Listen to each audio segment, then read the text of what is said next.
আমার মন মাতানো দেশ। সম্মানিত ভিউয়ার্স, এখন আমি এই যে একটা কৃষক আসছে আমার সামনে, তার অনুভূতি আমরা জানবো। এবং হ্যালো ভাই, আপনি কোথা থেকে আসছেন? ভাই বিলে থেকে ঘাস ছাড়ে আসছি ভাই। ঘাস কাকে খাওয়াবেন ভাই? ঘাস গরুকে খাওয়াবো ভাই।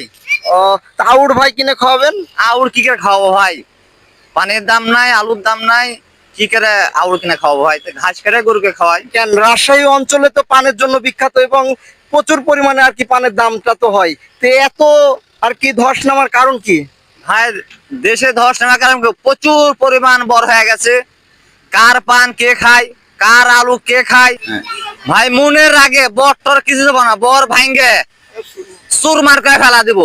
তো সম্মানিত ভিউয়ার্স, রাজশাহী অঞ্চল পানের জন্য বিখ্যাত, কিন্তু একটা কৃষক কখন এত আত্মনাদ করে এটা আপনারা কি বুঝেন? তো আমরা চাচ্ছি রাজশাহী অঞ্চলে পানের দাম আবারও ফিরে আসুক এবং কৃষকের মুখে আবারও হাসি ফুটুক। কারণ দুই গাদি পান নিয়ে যে তার বাজার হচ্ছে না, তারা কিভাবে চলবে এটাও আমাদেরকে বুঝতে হবে এবং এর একটি সুষ্ঠু সমাধান এবং তার পানের ন্যায্য মূল্য ফিরে পাক, এটাই আশা করছি। ধন্যবাদ।